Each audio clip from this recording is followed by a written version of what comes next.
Good luck today, brother. You're going to need it against my beefy defense. You should be worried about my defense. Oh, I don't have to worry, because you should be worried about my defense. And what's crazy is even if you somehow got past my defense, which you won't, Kemper is there to add more defense. Kemper? Swayman's a better defender than any of my defensemen. That's how stacked my defense is. Stacked defense? You want to talk about stacked defense? You don't go to the East for defense. No, you want to find a stacked defense, you come out to LA in the West. Nuh-uh. Yeah. My defense eats shots for breakfast. Oh, my defense gobbles shots for breakfast. One time, my defense was in a bar together. No one got laid. They blocked the whole bar. That's how good my defense is. One time, my defense went to the beach. Thousands of people there. No one got wet. 'Cause of my defense. Hey! Is anyone interested in scoring an actual goal in this game? No, not I particularly, didn't really no. consider that. But wouldn't matter if you wanted to. 'Cause of my defense. Well, one time my defense was parachuting together with a busload of thrill seekers. Everyone forgot their parachutes. No one hit the ground 'cause of my defense. Well, one time my defense went to Woodstock. How many drugs were taken? 0 drugs. Because of my defense. One time my defense went to the gun range. No one hit a target. Low quality fans of a high quality Bruins team. That is a dub. Number 2 on the campaign. 81-1 dream still alive. I hate that I'm doing it. If you watched the previous episode, you know I hate that bit, but I'm doing it anyway. What a game. Welcome to the Matthew Poitras show, by the way. That's what this is. That's what this is. His best game is what Monty said. His best game as an NHL player. Couldn't agree more. Couldn't agree more. Could not agree more. And it was also his first professional game in 8 months. What a debut for the season for the lad. He was fantastic. Did he have a hat trick? No, he did not. But they start him in this third line role at 3C, and he just looks great. He looks great. Even while Trent Frederick is still figuring it out, because I don't think he looks quite right yet. I'm not worried about that, really, because defensively he's still been really strong. But I just don't feel like Trent Frederick is where he wants to be at this point. It's early, it's fine. And then Brazeau, who, for the first time, actually, I can say, man, he really didn't look good in this one. Everything was going right over his stick. It felt like he was scrambling. He couldn't make a pass. That's kind of rare for me to say about Brazeau, because he's such a simple yet consistent player for what he's done with us. I was surprised by that. Regardless, Poitras looked great. Didn't matter what his line mates were doing. He looked great. God, what a great game. That was exactly what I predicted it would be. And I get to actually say that because there's evidence on the Short Shift podcast. Go check it out. Previously this week, I predicted a 2-1 overtime win. Dub! We did it! This was gross. This was a gross game. Defensively, both teams were very sturdy. What that means is both teams look really bad through the neutral zone and in the offensive zone. The goaltending was really good. The defense was really good. Everything else looked like butt cheeks. You live with it because you get a dub.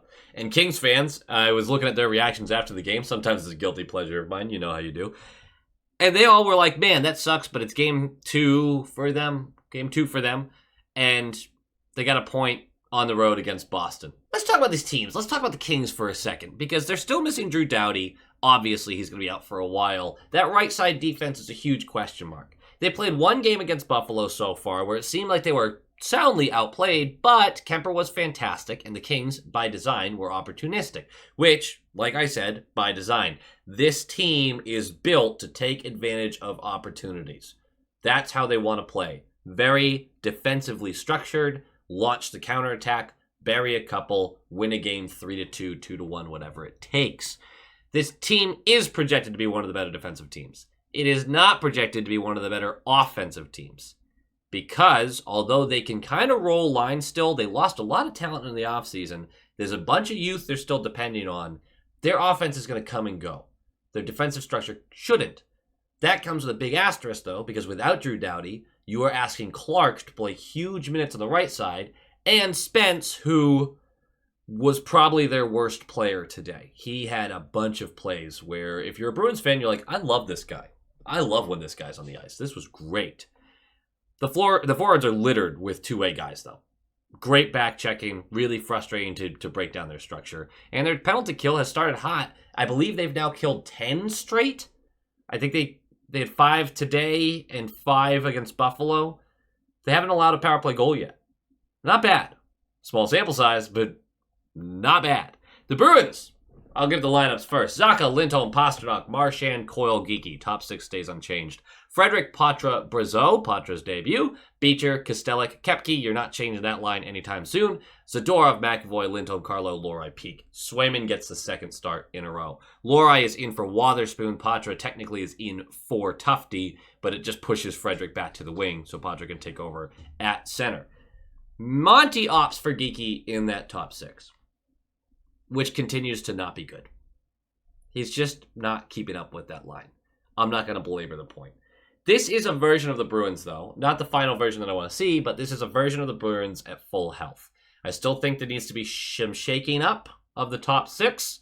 And, of course, there's going to be more chemistry built, more line combinations going to be tried. There's a few things I want to talk about specifically with that. But those are your players right now. Lysell, Merkulov, guys like that. There's an Ion down in Providence. But fully healthy to start the season, that's your team, right? Zacha, Lindholm, Pastrnak, through the first 2 games. Actually, we can say that about this game, too. Through the first 3 games, at 5-on-5, have 2 goals, 3 assists. They've combined for 2 goals, 3 assists. Marchand, Coyle, Geekie has no points at 5-on-5 through 3 games. The third line now, which has been a mixture of Tufty, Jones, Frederic, Brazeau, and now Poitras, has 1 goal, 1 assist at 5-on-5. And Beecher, Kostelic, Kepke, 3 goals and 4 assists at 5-on-5. 3 games! I'm not really making that big of a point, but I was looking it up earlier. I tweeted about it. It is genuinely funny that second line has been together through 3 games without a point. That's at 5-on-5. I want to be very clear about that. Not great. That's not great. Let's talk about this game. Puck drops! And damn near nothing happens. For, like, the whole game. That's not true. The refs blew their whistle a bunch. But 3:31 in, the Bruins are all over them. And we're going to draw a penalty. Hooking on Laferriere. We're going to do the power play. The best chance of this power play was a shorthanded 2v1. Swayman makes a save. Lindholm blocks the follow-up chance. Elias Lindholm, I should say. 7:01 in, we kill that. 7:01 in, Poitras gets high stick by Clark. We're going to the power play. That was just generally a waste of 2 minutes of my life, frankly. It was not good. Not good. And that's the period summation. That's all I've got. A couple chances here or there. Nothing special. Kings were getting more shots on net. Through 9 minutes of this game, the Bruins had 4 power play minutes, and they had 1 shot on net. Meanwhile, the Kings, I believe, had 3 shorthanded shots on net and 2 5-on-5 through 9 minutes. Like, the Bruins were the better team through the first period. The shot totals won't reflect that, but possession numbers will. And it just didn't matter. They can't connect on anything. They couldn't make a tape-to-tape pass to save their life, and the power play looks abysmal. I take back every positive thing I said about them last game, where it looked like they were improving with the new personnel. No, it doesn't. It looks awful. And obviously, we're 3 games in. But if we're a month and a half in, and it still looks awful, can we look at the coaches who are in charge of the power play? Can we just raise an eyebrow at them? Because this has been a long time of a bad power play now. And I don't enjoy it. 3:19 into the second period. Zadorov is going to go for boarding. We're going to the penalty kill. It was a lot of numbers. A lot of people argue with that call. I don't know. Felt pretty much right on the back. The Kings give Boston a lesson in moving the puck on their power play. Now, technically, this isn't a power play goal because the clock was expiring as the last shot was being taken. But for all intents and purposes, it's 5v4 in the offensive zone for them. And the puck goes from the left point to the right point, to the bottom left circle, to the net front, and finally to below the right circle with a wide open net. Trevor Moore dunks it. And that's 1-0, technically a 5-on-5 goal. Now, look, I don't think Deneau at the net front was trying to pass this. I think it was trying to shoot it, and it took a good bounce for them, right, to Moore on the right side. But either way, that touched every single King's stick in a rapid succession and opened up a wide open net. When is the last time the Boston Bruins have done that on their power play? Because I can't remember it. That's negative. We won the game. I shouldn't be that negative. Power play is butt cheeks. 12:29 left. McAvoy for tripping. We're going to the penalty kill. You know what the penalty kill isn't? It's not butt cheeks. Penalty kill looks fantastic. Super, super effective. 8:03 left. Interference on Spence. We're going to the power play. I just should move to the next note. I don't even think I need to explain that we didn't score on it. 3:52 left. Great chance by McAvoy, middle of the slot after Poitras has a nifty feed to him. Glove save by Kemper on the play. Clark is going to go for holding. We're going to go to the power play again. Something does happen during this power play. It's huge. 9 seconds in, Pavel Zacha gets called for tripping. So we're going to end our power play. We're going to go to 4v4. Which was actually the best possible thing for us. Because for a 151, we're going to be 4-4 rather than on the power play. Which means we are allowed to be decent at hockey during this time. 30 seconds into the 4v4, Spence on his blue line bobbles the puck.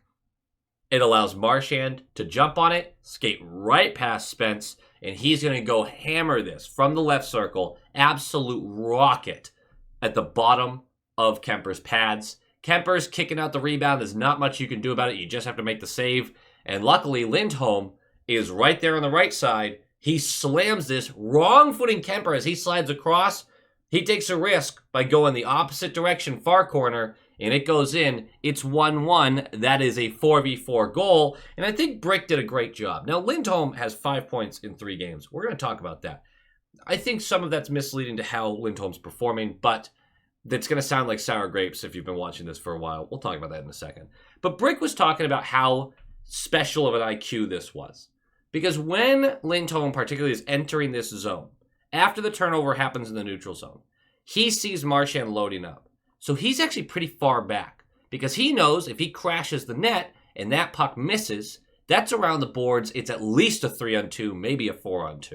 But if he stays too far back, then a rebound coming out is useless. By the time he gets there, someone's already there, or the goaltender has had time to properly put himself in the right position. So he is the perfect distance from the wall to collect a missed shot, or close enough to the right circle to be there for a rebound. And that's why he benefits from the play. I want to really compliment that. I want to compliment Brick for pointing that out, because I thought it was a great point, that there's things beyond just, I got to go collect the puck. I got to shoot now. I got to pass now. There's an IQ to what may or may not happen, and Lindholm is very good about that. But that is 1-1 going into the third. And the third is basically just going to have a few penalty calls. So Carlo's going to go for tripping about 4 minutes in. We go to the penalty kill. We kill it. 6:16 left. Pasta goes for slashing on Burrows. Yeah, I agree that it's a dumb call when, to hold on to your stick. But that was up by the hands and with force. So, I get it. In the modern game, that's 100% a slashing call in the modern game. It is especially frustrating because Marchand was tripped twice about a minute and a half before this, pretty blatantly right in front of the ref. Neither one was called. 40 seconds into this, Marchand, with the puck on a 2v2, beats his defender, and instead of trying to score, forces this to Lindholm, who's tied up across the crease by a defender. I have no idea why Marchand doesn't try to take this himself, but maybe he just didn't see that Lindholm was not actually in a good position. I'm not really sure. We're going to move on. 3:03 left. Byfield for holding. Drawn by Geeky. We're going to the power play. Ugh, we're going to overtime. We're going to overtime. It's fine. Overtime. A little back and forth. But it's really the Poitras show. Because once Poitras' shift happens, and this is the shift that we score on. Spoiler alert. There are multiple puck retrievals. There's a board battle with a forced turnover by Poitras. Possession is everything in overtime at 3v3. And Poitras is closing on space so quickly. He's winning stick battles. He's winning board battles. He's doing it all. And finally, he's skating back because the puck gets punched out and Lohrei collects on our blue line. And Poitras skating back to the bench, but Lohrei whips it up to him. And so Poitras collects and goes over that right side of the offensive blue line and sees that Pasternak's on the exact opposite side of the blue line. Whips that across to him, and he goes for a change. Pasta's going to collect that, skate towards the middle of the high slot, kept to the outside by the defenseman. Lohrei's coming the exact opposite way, so he just dishes it back to him. Lohrei collects. The whole D just turns. Lohrei sends it back to Pasta, who gets a one-on-one in tight on Kemper, and he beats him glove side. It's 2-1, overtime W. That's a dub! And the Boston Bruins are 2-1-0 to start the season. Not bad. You take that. You take that. Especially going against the defending champs for game 1 on their banner-raising night. That's not really like a scheduled loss by any means, but you're not going to beat yourself up for losing that one, even though we did look awful during it. But let's talk about some game notes. Pasta was double shifting towards the end of that game, but he'd been so bad the whole game that I almost was like, why? Why are we dragging the other lines down like this? That's a little unfair because a lot of the offense hadn't looked good. So like, what am I really saying with this? But Pasta was legitimately that lackadaisical throughout, and that's just how he looks when he plays. We've been watching this for years. We know this. It's not like he doesn't care or anything. He just looks aloof while playing hockey. It's just who he is. That being said, he's really not woken up yet this season. He has 3 goals in 3 games. But if you watched him play, you really wouldn't be impressed by what he's been doing. And I'm going to highlight that further. Because we all love Lindholm's 5 points in 3 games. And we should. But that top line at 5-on-5 has been unbelievably brutal. That's not fully fair. The 2 games against above average, let's call it average or above because I'm not very high on this Kings team. But average or above teams, they've been brutal. They can't create against other teams' top lines. And they've really been struggling at 5-on-5. The power play, the shorthanded, the 4v4, things like that, those players do well. But at 5-on-5, you have to win some battles. And they just haven't been. Montreal, they were fine. They were good.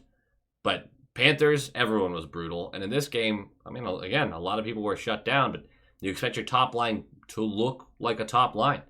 And this one came down to more so individuals that you were like, hey, that one went really... Beecher's continuing to impress. Poitras looked great. Second line exists. It hasn't been good. It really hasn't. The guy's got 3 goals in 3 games. Obviously not the end of the world. But the top line has to be better. Chemistry is still getting built. I'm not overly worried about it. I would just like to see a little bit more, especially against better teams. They have to hit a different level. The power play is awful. It's awful. They were looking better last game, and in this game, every power play they had, you just have to be aggressive against them. Just attack the puck carrier over and over again. They can't beat you. They can't find the guy who's open if you're attacking like that. They can't do it. And talent-wise, this shouldn't be that much of a struggle. I do not know where the disconnect is at this point. I mean, we can blame McAvoy on the point, but I don't think it's been all him. In fact, I think he's been one of the better power play players we've had. But the board work's been awful. We can't seem to open any lanes. We can't go high to low. It's been really, really bad. And I'm starting to look over at the bench being like, okay, what is going on? I don't know. I got to spend more time looking at the tape because it's like they just can't connect on anything. And they're overthinking it. Again, chemistry is being built. You were just hoping for, with Lindholm now in the bumper, there'd be a little boost. I'm worried about a couple things. I'm worried about the top line. I like the point totals for Lindholm, but him centering that line has not improved it analytically, or really just basic metrics-wise, so far. Still early. The only other note I want to make is, once again, Poitras looks awesome. He's looked so good. I have not been a big fan of him being on the wing. I keep talking about it. I projected him to be there based on things that Monty was saying, based on who was going to be available for the lineup. But it's got to be better than what we're seeing right now for that second line. That second line's been nothing. Nothing offensively. Defensively, been really good. Really strong. Offensively, a literal 0 at 5-on-5. This team is built from the net out. It just really shows it is the problem. It's just frustrating to watch sometimes. Either way, again, I'm not really that worried. 2-1 is a great way to start the season. Go Bees. Go Bees! Of course, we have to give a huge thank you to everyone who's supporting this channel, especially the high-quality inspectors, our top-line tier members, Chris and Erica, Jeff with a G, Tommy Braga, The Bugman, Roland22, GD Viperworks, Len Cruz, Moonlighter TV, Brock Nope, Han Slomo, Coach D, The Atomic Lizard, Bradley Johnson, Aaron Adams, Brett Arney, Pincent, Adam Ella, and Nick Citrullo. Thank you all so much for supporting the channel. You're all studs and studettes. And of course, a huge thank you to the Stallions, our all-star tier members, Joel, Doots42, Heil E. Coyote, Darren Woodbury, Abraxion, John Kirk, Michael DiPaolo, Wolf Warrior, Vinny, Adrian Winter, Tupton D. Tashi, Nightmare Eco, Bruins Smash, DeKingery, The Only Newts, A Tasty Snack, and Jeremy. You are all absolute legends. I appreciate you eternally. And as usual, go Bees!